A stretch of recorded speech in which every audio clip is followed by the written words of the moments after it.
नमस्कार, खबरें अभी तक देख रहे हैं आप और मैं हूं आपके साथ दीपिका जांगिड और आप सभी का स्वागत है हमारी खास पेशकश खबर की तह तक, जिसमें हम अलग अलग राज्य से हमारे स्टेट हेड्स ब्यूरो हमारे साथ जुड़ते हैं और हर एक खबर की विस्तार से आप सभी को जानकारी साझा करते हैं। तो चलिए पहली खबर की ओर बढ़ते हैं जो चंडीगढ़ से है, जहां सीएम मनोहर लाल आज प्रेस कॉन्फ्रेंस करेंगे। सरकार के 9 साल पूरे होने पर यह प्रेस कॉन्फ्रेंस की जाएगी। हरियाणा निवास में प्रेस कॉन्फ्रेंस सीएम करेंगे। 9 साल के कार्यकाल की उपलब्धियां सीएम बताएंगे।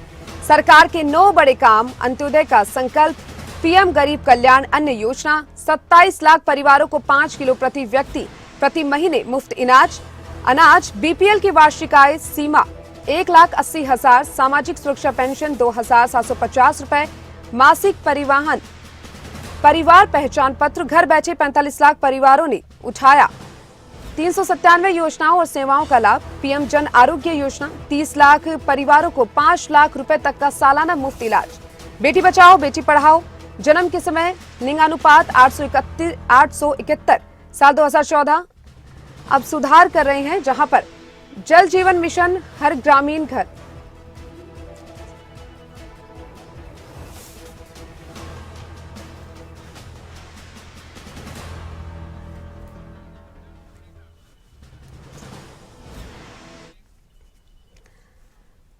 तो चलिए हमारे साथ उत्तराखंड से हमारे ब्यूरो राव शफात अली जुड़ गए हैं। शिमला से हमारे ब्यूरो प्रदीप ठाकुर और पॉलिटिकल एडिटर अनिल मोर भी हमारे साथ जुड़े हुए हैं।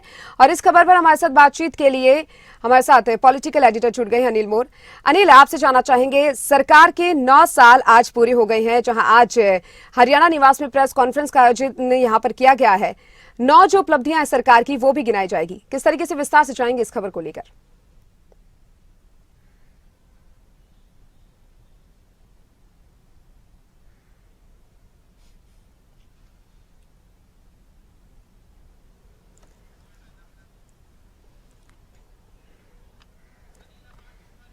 अनिल, आप मुझे सुन पा रहे हैं?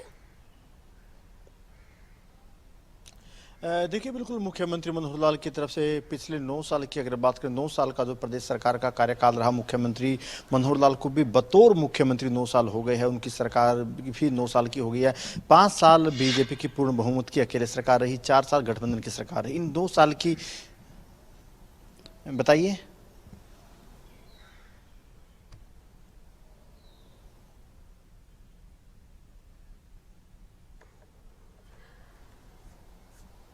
आज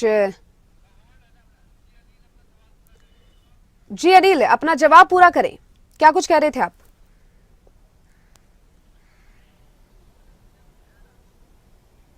अनिल, आप मुझे सुन पा रहे हैं?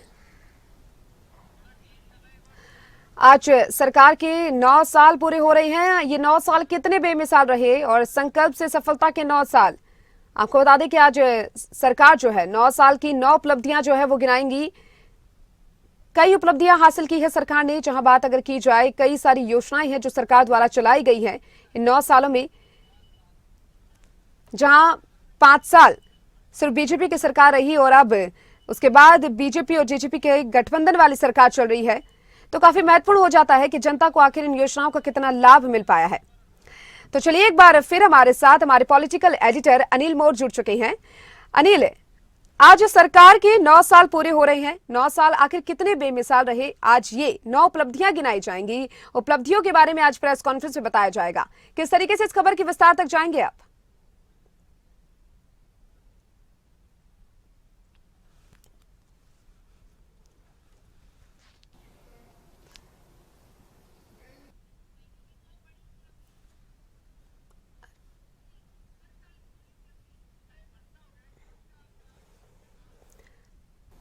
आज देखिए, मुख्यमंत्री मनोहर लाल की तरफ से तमाम उपलब्धियां पिछले 9 साल की गिनाई जाएगी। इन 9 सालों में मुख्यमंत्री की तरफ से जनहित में किस तरीके के फैसले लिए गए, तमाम वर्गों के लिए मुख्यमंत्री ने क्या फैसले लिए, युवा वर्ग के लिए, खासतौर से हम युवा वर्ग की बात करें, नौकरियों के लिए पिछले 9 सालों में किस तरीके के फैसले हुए। पिछले बात 2019 चुनाव की बात करें, देखिए 2019 में मुख्यमंत्री मनोहर सरकार की जो सरकार रिपीट हुई थी, सरकार रिपीट होने में सबसे बड़ा रोल नौकरियों का रहा था। मुख्यमंत्री की तरफ से नारा दिया गया था कि बिना पर्ची बिना खर्चे के हम नौकरियां दे रहे हैं। तो कहीं ना कहीं नौकरियों को लेकर लेकर मुख्यमंत्री की तरफ से जो फैसले लिए गए हैं, मेरिट के आधार पर जो नौकरियां दी जाती है उसको लेकर कहीं ना कहीं मुख्यमंत्री अब तक कितनी सरकारी नौकरियां दी गई हैं, नौकरियों के क्षेत्र में किस तरीके से सरकार ने काम किया है वो गिनाए जाएंगे। अंत्योदय, मुख्यमंत्री बार बार फोकस करते हैं कि हम अंत्योदय की भावना के तहत काम करते हैं। अंत्योदय के तहत जो अंतिम पंक्ति का व्यक्ति, अंतिम पंक्ति के व्यक्ति को सरकार योजनाओं का ज्यादा से ज्यादा लाभ मिले, इसको लेकर प्रदेश सरकार फैसले करते हैं। अंत्योदय के तहत चाहे बीपीएल परिवार है, चाहे गरीब परिवार है, उनको लेकर प्रदेश सरकार की तरफ से किस तरीके के फैसले लिए जाते हैं। गरीब वर्ग के लिए सरकार की जितनी भी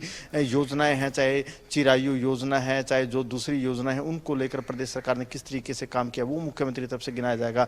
परिवार पहचान पत्र, मुख्यमंत्री की अति महत्वाकांक्षी योजना। परिवार पहचान पत्र को भले ही विपक्ष टारगेट करता हो, परिवार पहचान पत्र को भले ही विपक्ष परेशानी पत्र बताता हो, लेकिन मुख्यमंत्री का कहना है कि परिवार पहचान पत्र के जरिए कहीं ना कहीं लोगों को योजनाओं का सीधा लाभ पहुंचता है। बड़ी संख्या में लोग, चाहे उनको अपनी बुढ़ापा पेंशन बनवानी हो, चाहे स्वास्थ्य सेवाओं का लाभ लेना हो, तो कहीं ना कहीं जो लोग परिवार पहचान पत्र के जरिए घर बैठे सरकार की सेवाओं का लाभ ले रहे हैं वो मुख्यमंत्री की तरफ से गिनाया जाएगा। इसके अलावा चाहे शहरी वर्ग को मुख्यमंत्री लगातार सौगातें दे रहे हैं। पिछले 1-2 महीने की बात करें, बड़ी संख्या में मुख्यमंत्री अवैध कॉलोनियों को वैध कर चुके हैं, जो नियमित कॉलोनियां नहीं थी उनको नियमित कर चुके हैं। बड़े स्तर पर मुख्यमंत्री ने कहीं ना कहीं शहरी क्षेत्र के लोगों को बड़ी सौगात यहाँ पे दी। इसके अलावा चाहे किसानों की अगर बात करें, भले ही विपक्ष कह रहा हो कि सरकार की तरफ से कहीं ना कहीं जो किसानों को फसलों का वाजिब दाम नहीं मिलता, लेकिन मुख्यमंत्री की तरफ से गिनाया जाएगा कि पिछले 9 सालों में सरकार की तरफ से एमएसपी पर किस तरीके से फसलें खरीदी गई। इसके अलावा किसानों को जो मुआवजा दिया जाता है, प्रधानमंत्री फसल बीमा योजना के तहत किसानों को उसका कितना फायदा होता है, ये सारी की सारी जो योजना है मुख्यमंत्री की तरफ से गिनाई जाएगी। 9 साल की जो बड़ी बड़ी उपलब्धियां मुख्यमंत्री यहाँ पर रखेंगे। अगले 1 साल का किस तरीके से मुख्यमंत्री का रोड मैप रहने वाला है, अगले 1 साल में किस तरीके से मुख्यमंत्री जो योजनाओं को इम्प्लीमेंट करने वाले, वो कहीं ना कहीं सारी बातें आज मुख्यमंत्री मीडिया के सामने रखेंगे। 9 साल काफी अहम है, क्योंकि देखिए 2014 से पहले की अगर बात करें, 2014 से पहले बीजेपी को एक तरीके से शहरी पार्टी कहा जाता था। बीजेपी की अकेले अपने दम पर सरकार नहीं बनी। बीजेपी भले ही उससे पहले 2-3 बार सत्ता में आई, लेकिन वो गठबंधन के सहारे आई, कभी चौटाला के साथ, कभी बंसीलाल के साथ, लेकिन पूर्ण बहुमत की सरकार बीजेपी ने 2014 में बनाई थी। 2019 में बीजेपी ने रिपीट किया। भले ही बीजेपी को पूरा आंकड़ा नहीं मिला, लेकिन जेजेपी के साथ गठबंधन करके बीजेपी सरकार बनाने में कामयाब रही। तो ऐसे में 9 साल किस तरीके से रहे, 9 साल में कई चुनौतियां सरकार के सामने आई, चाहे कोरोना काल की बात करें, जाट आंदोलन की बात करें, डेरा मुखी को जब गिरफ्तार किया गया था वो भी एक बड़ा विवाद हो, तो कई चुनौतियां सरकार के सामने। इन चुनौतियों से पार सरकार ने किस तरीके से किया। जो कॉमन मिनिमम एजेंडा लेकर सरकार चली थी, भले ही कॉमन मिनिमम एजेंडे पर दोनों ही दल कहते हैं कि उसकी जितनी भी बातें थी हम उन बातों को एक एक करके पूरा कर रहे हैं।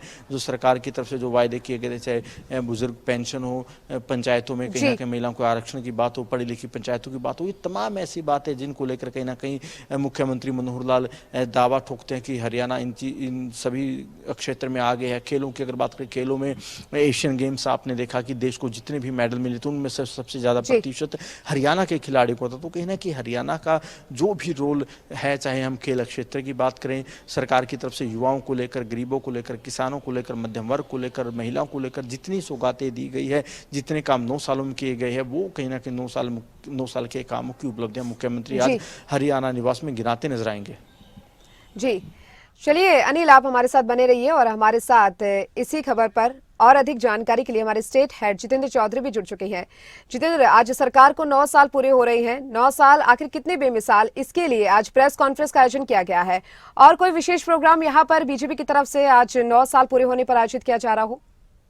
मुख्य तौर पर अगर प्रेस कॉन्फ्रेंस की अगर हम बात करते हैं तो प्रेस कॉन्फ्रेंस का मकसद साफ तौर से 9 साल के अंदर किस तरीके की उपलब्धियां रही, इसके बारे में जानकारी मुख्यमंत्री मनोहर लाल की तरफ से दी जाएगी। 12 बजे यह प्रेस कॉन्फ्रेंस होने जा रही है और इस प्रेस कॉन्फ्रेंस के माध्यम से मुख्यमंत्री बताएंगे कि किस प्रकार से समय दर समय विकास का खाका जो है वो खींचने का काम किस प्रकार से किया। पढ़ी लिखी पंचायतों की बात करें, प्रति व्यक्ति वार्षिक आय 2,96,685 जो की गई है उसकी बात करें, मेरा पानी मेरी विरासत जैसी योजना, महिला पुलिस थानों को, साइबर अपराध जो थाना है वो स्थापित किए, महिला पुलिस थाने स्थापित यहाँ पर किए, निरोगी हरियाणा स्कीम चला करके 32 लाख से अधिक पात्र परिवारों को किस तरीके से 1.77 करोड़ के जो मुफ्त टेस्ट है वो होते हुए नजर आ रहे हैं। पर्ची खर्ची को खत्म करने को लेकर के एक बड़ा दावा जो है वो सरकार की तरफ से किया गया है और ये कहा जाता है कि पर्ची खर्ची मौजूदा सरकार के अंदर जो है वो पूर्णतः खत्म हो चुकी है। और जहां तक रोजगार की बात को लेकर के लगातार विपक्ष भी सवाल पूछता है, उस पर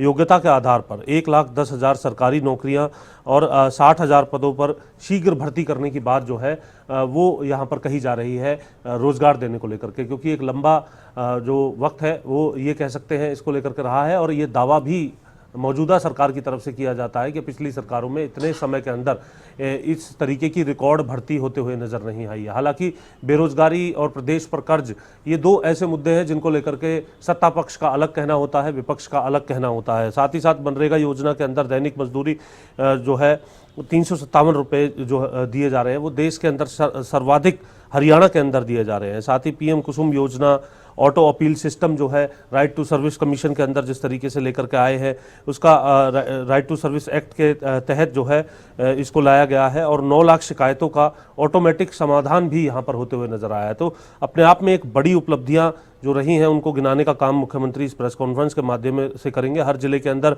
मेडिकल कॉलेज बनाने की बात जो कही है उसे 6 से बढ़ाकर के 15 MBBS जो कॉलेज है वो यहाँ पर किए गए हैं। साथ ही साथ संख्या को भी 700 से बढ़ाकर के 2185 तक कर दिया गया है और आने वाले समय में 3,000 का जो लक्ष्य है वो यहाँ पर रखा गया है, जो कि एक अपने आप में एक बड़ा विकास के खाके के तौर पे यहाँ पर रखा जाएगा। सीएम विंडो के अंदर किस तरीके से शिकायतों का निपटान जो है वो किया गया है, 11 लाख जो जन शिकायतें हैं उनको पारदर्शी तरीके से उनका समाधान करने की बात यहाँ पर कही गई है। इसी की तरीके से MSP पर हरियाणा के अंदर 14 फसलें खरीदने वाला हरियाणा पहला ऐसा राज्य है जहाँ पर 14 फसलें MSP पर खरीदी जाती हैं। इसको भी मुख्यमंत्री प्रेस कॉन्फ्रेंस के माध्यम से सामने रख सकते हैं। डायल 112 जिस एक ऐसी सुविधा जिससे 8 मिनट के अंदर किसी भी हरियाणा के कोने के अंदर जो 8 मिनट के अंदर जो पुलिस की आपात सेवा है उसका फायदा लोगों को मिल रहा है और क्राइम पर लगातार अंकुश लगाने का काम किया जा रहा है। अंत्योदय सरल पोर्टल हो या फिर विवाह शगुन योजना, इन तमाम योजनाओं को भी मुख्यमंत्री की तरफ से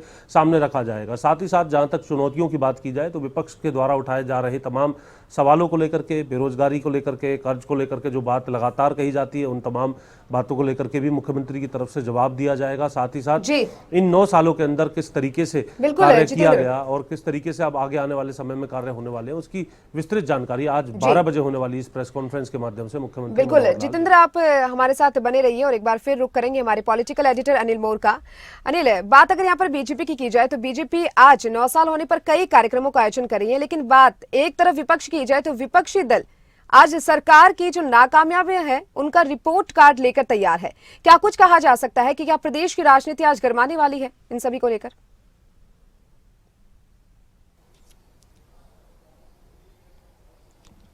देखिए, बिल्कुल अगर 9 साल के सरकार के कार्यकाल की बात करें, 9 साल के मुख्यमंत्री के कामकाज की बात करें, उपलब्धियों की बात करें, सरकार के पास गिनाने को काफ़ी कुछ है कि 9 सालों में किस तरीके से परिवर्तन सरकार की तरफ से किया गया है, किस तरीके का परिवर्तन किया गया है। 2014 से पहले किस तरीके से वर्किंग 10 साल भूपेंद्र सिंह हुड्डा सरकार की रही, उससे पहले चौटाला सरकार की किस तरीके से कार्यप्रणाली रही, तो कहीं ना कहीं मुख्यमंत्री मनोहर लाल कहीं ना कहीं उन सरकारों से भी तुलना करते नजर आएंगे। 9 साल की मुख्यमंत्री उपलब्धियां गिनाएंगे तो कहना कि विपक्ष के पास भी कहने को काफ़ी कुछ है। वहीं इस 1 साल की बात करें, क्योंकि जो 1 साल ये बच चुका है, इस 1 साल में सरकार के सामने चुनौतियां भी काफी रहने वाली है। मुख्यमंत्री दावा करते हैं कि बिना पर्ची बिना खर्ची हमने जो नौकरियां देने का काम किया है, लेकिन विपक्ष कहता है कि हरियाणा में बेरोजगारी सबसे ज्यादा है। विपक्ष की तरफ से तमाम तरह के आंकड़े भी रखे जाते हैं, लेकिन मुख्यमंत्री की तरफ से कहा जाता है कि जो आंकड़े हैं वो कहीं ना कहीं एक प्राइवेट एजेंसी के आंकड़े हैं। वहीं जो हरियाणा में जो रोजगार दर है जो दूसरे प्रदेशों की तुलना में काफी अच्छी है, मुख्यमंत्री की तरफ से कहा जाता है। वहीं विपक्ष की तरफ से, क्योंकि जैसे मैंने आपको कहा कि 9 साल की भले ही सरकार की काफी उपलब्धियां हो, लेकिन जो 1 साल है, अगला 1 साल चुनौतीपूर्ण साल रहने वाला है।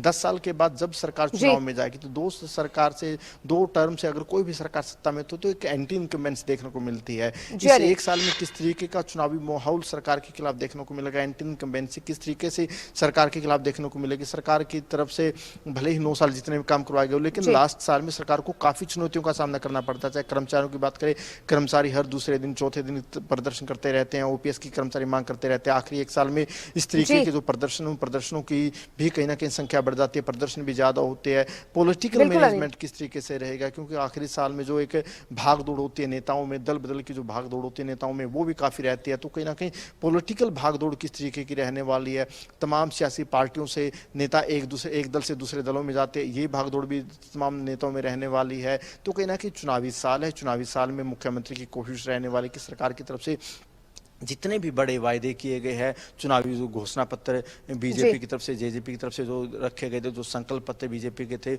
उस संकल्प पत्र को किस तरीके से पूरा किया जाएगा। तो कहीं ना कहीं जो एक साल ये रहने वाला है, चुनौतीपूर्ण साल रहने वाला है, इस साल में कहीं ना कहीं मुख्यमंत्री की कोशिश रहेगी कि तमाम वायदों को पूरा किया जाए, जो वायदे किए गए थे लोग उन वायदों को पूरा किया जाए। इन वायदों के साथ साथ कहीं ना कहीं जो राजनीतिक मैनेजमेंट लेकर चलना होगा, क्योंकि लोकसभा चुनाव 2024 में होने हैं, विधानसभा चुनाव हरियाणा 2024 में होने हैं, तो कहीं ना कहीं इन सब चीजों को लेकर मुख्यमंत्री को चलना होगा।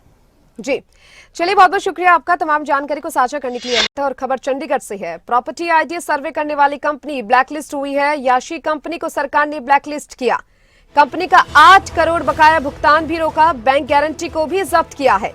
88 शहरों में प्रॉपर्टी आईडी सर्वे करवाए गए जहां घोटाले के आरोप है।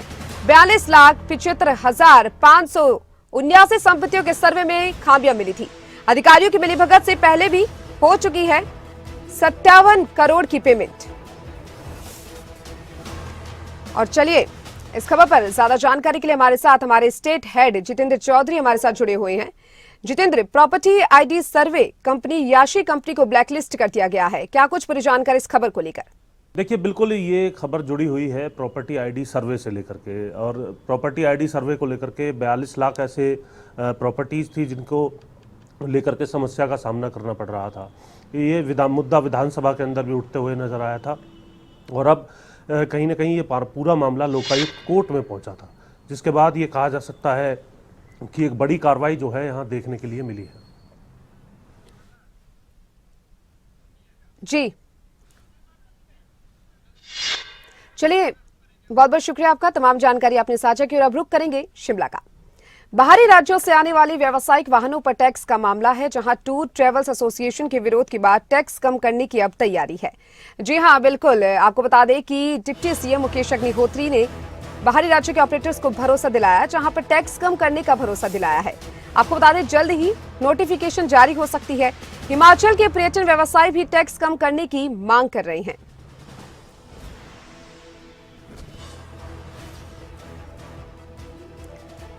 और इस खबर पर हमारे साथ ज्यादा जानकारी के लिए शिमला से हमारे ब्यूरो प्रदीप ठाकुर हमारे साथ जुड़ चुके हैं।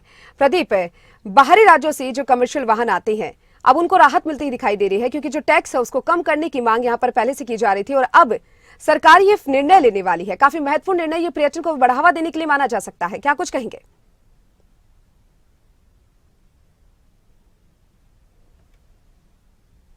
इनकम बढ़ाने के लिए ये फैसला किया गया था कि जो बाहर से कमर्शियल वाहन आते हैं, यानी जो व्यावसायिक वाहन आते हैं, उसमें टैक्सियां भी हैं और उसके साथ साथ टेम्पो ट्रेवलर है, बसेज है।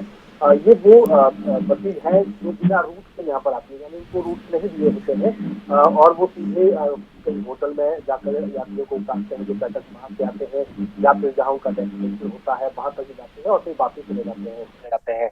राज्य सरकार का मानना ये था कि हमें इनके आने से टैक्स में कोई फायदा नहीं मिल रहा है, हम प्रदेश की इनकम में कोई फायदा इसका नहीं हो रहा है। तो उसकी वजह से राज्य सरकार ने एक फैसला किया था, और उसमें जितने भी टैक्सी, टेम्पो ट्रेवलर्स बाहर से पर्यटकों को लेकर आते हैं, बसेज पर्यटकों को लेकर आती है, टूरिस्ट बसें जो पर्यटकों को लेकर आती हैं, उन पर टैक्स लगाया गया था, और ये काफी ज्यादा था। इसका विरोध हुआ बाहरी राज्यों के जो टैक्सी ऑपरेटर्स हैं, टेम्पो ट्रेवलर या बस ऑपरेटर्स हैं, और उसके साथ साथ जो टूर एंड ट्रेवलर्स एसोसिएशन के लोग हैं, उन्होंने विरोध भी किया। वो लगातार राज्य सरकार से मिले भी, और उन्होंने विरोध इस तरह से भी किया कि उन्होंने बाहर से पर्यटकों को लाना तक बंद कर दिया हिमाचल प्रदेश में। इसका नुकसान हिमाचल के पर्यटन को अभी कुछ दिन पहले हुआ भी है, क्योंकि इस दौरान बाहरी राज्यों के बड़े ग्रुप जो है वो हिमाचल में घूमने के लिए आते हैं, लेकिन इसका नुकसान हुआ। और उसके बाद जो प्रदेश के भी जो यहाँ पर स्टेक होल्डर्स एसोसिएशन है, जिसमें चाहे होटलियर एसोसिएशन है या बाकी टूर ट्रेवलर्स है, उन्होंने भी सीएम सुखविंदर सिंह सुक्खू से भी मुलाकात की, और डिप्टी सीएम मुकेश अग्निहोत्री से भी मुलाकात की, और उनके साथ बैठकें भी पहले हुई है। और उसके बाद अभी कुछ दिन पहले सीएम सुखविंदर सिंह सुक्खू से जब मिले तो उन्होंने भरोसा उनको दिलाया कि हम इस टैक्स को कम करेंगे और ज्यादा नहीं रखेंगे लेकिन टैक्स जरूर रखेंगे। और उसके बाद अब ये कह सकते हैं कि जो एक गतिरोध है, एक विरोध जो बाहर के लोगों का है, वो अब टूटने वाला है। और यहाँ पर अगले कल जानकारी है कि मुख्यमंत्री जो डिप्टी सीएम मुकेश अग्निहोत्री हैं, वो इसको लेकर बैठक कर सकते हैं अधिकारियों के साथ कि हम टैक्स का स्लैब कितना रखना है, क्योंकि डबल टैक्सेशन की बात है। उनका कहना है कि टैक्सियों का जो टैक्सी ऑपरेटर्स है, उनका कहना है कि ऑल इंडिया परमिट हमारे पास है, लेकिन उसके बावजूद राज्य सरकार अपने स्तर पर टैक्स नहीं लगा सकती है, लेकिन यहाँ पर टैक्स लगा दिया गया है। और भी जो बहाने उनके पास भी ऑल इंडिया परमिट है, लेकिन उसके बावजूद टैक्स स्टेट ने अपनी तरफ से लगाया है, उसका विरोध हुआ। लेकिन फिर भी राज्य सरकार का कहना है कि हम टैक्स लगाएंगे, लेकिन कम टैक्स लगाएंगे, क्योंकि कई ऐसे बसेज हैं जो पर्यटकों को लेकर आती है बाहरी राज्यों से। खासतौर पर अगर साउथ इंडिया की बात करें तो इस वक्त वहाँ का पर्यटक बहुत ज्यादा हिमाचल आता है और के ग्रुप आते हैं और वो बसों में यहाँ पर आते हैं। और इस स्थिति में जो यहाँ पर पर्यटक प्रदेश में आ रहा है तो यहाँ की वादियों को जरूर देखें, लेकिन प्रदेश को भी फायदा होना चाहिए। इसको लेकर ये कहीं ना कहीं एक फैसला किया गया था और अब सरकार इस मूड में है और मिलकर बैठक होगी। 2 दिन में इसकी नोटिफिकेशन भी जारी होगी और टैक्स स्लैब जो है वो कम किया जाएगा, ताकि ना तो पर्यटकों पर बोझ पड़े जो बसेज या ट्रेवलर्स में या टैक्सियों में आ रहे हैं, और राज्य सरकार को भी कुछ फायदा हो। ये कोशिश जो है अब इस तरह की हुई है और इसको लेकर जल्द ही फैसला होगा। चलिए, बहुत बहुत शुक्रिया आपका, तमाम जानकारी आपने साझा की है। और अब रुक करेंगे उत्तराखंड की ओर। दिसंबर में उत्तराखंड में ग्लोबल इन्वेस्टर समिट होने जा रहा है। समिट के लिए निवेशकों से बैठक करने चेन्नई सीएम धामी पहुंच चुके हैं। देश में कई जगहों पर अब प्रदेश सरकार रोड शो कर रही है। चेन्नई में आज सीएम धामी का रोड शो है। सीएम धामी के साथ पर्यटन मंत्री सतपाल महाराज भी मौजूद। रोड शो में स्वास्थ्य, फार्मा और ऊर्जा सेक्टर पर फोकस रहेगा। 28 अक्टूबर को मुंबई और 1 नवंबर को अहमदाबाद में रोड शो होगा। उत्तराखंड में दिसंबर में ग्लोबल इन्वेस्टर समिट होने वाला है और उसको लेकर धामी सरकार लगातार तैयारी में जुटी हुई है। निवेशकों से बैठकें की जा रही है। चलिए, हमारे साथ इसी खबर पर विस्तार से जानकारी के लिए हमारे उत्तराखंड से bureau chief Rao Shafat Ali phone line पर हमारे साथ जुड़े हुए हैं। राव शफात अली, दिसंबर में ग्लोबल इन्वेस्टर समिट उत्तराखंड में होने वाला है। अगर धामी सरकार की बात करें तो तैयारियां लगातार पूरी की जा रही है, निवेशकों से बैठकें की जा रही है और अब राज्यों में जाकर रोड शो भी किए जा रहे हैं। क्या कुछ कहेंगे, विस्तार से जानकारी आपसे चाहेंगे।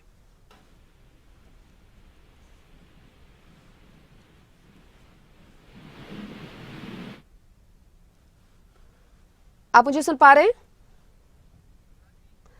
दिसंबर में उत्तराखंड में ग्लोबल इन्वेस्टर समिट होने वाला है और उसको लेकर समिट के लिए निवेशकों के साथ बैठक करने के लिए अब मुख्यमंत्री पुष्कर सिंह धामी चेन्नई पहुंच चुके हैं। देश में कई जगहों पर अब प्रदेश सरकार रोड शो कर रही है। वहीं चेन्नई में आज सीएम धामी का रोड शो है। सीएम धामी के साथ पर्यटन मंत्री सतपाल महाराज भी मौजूद रहेंगे और ये काफी अहम माना जा रहा है। आपको बताते चले कि दिसंबर में ये ग्लोबल इन्वेस्टर समिट होने वाला है। उसको लेकर अब धामी सरकार पूरी तैयारियों में जुटी हुई है। जहां मुख्यमंत्री पुष्कर सिंह धामी अभी कुछ ही दिन पहले विदेश टूर से लौटे हैं, तो वहीं अब वो चेन्नई में रोड शो करने वाले हैं। अहमदाबाद में भी उनका रोड शो है। मुंबई में भी 28 अक्टूबर को उनका रोड शो है और 1 नवंबर को अहमदाबाद में उनका रोड शो होने वाला है।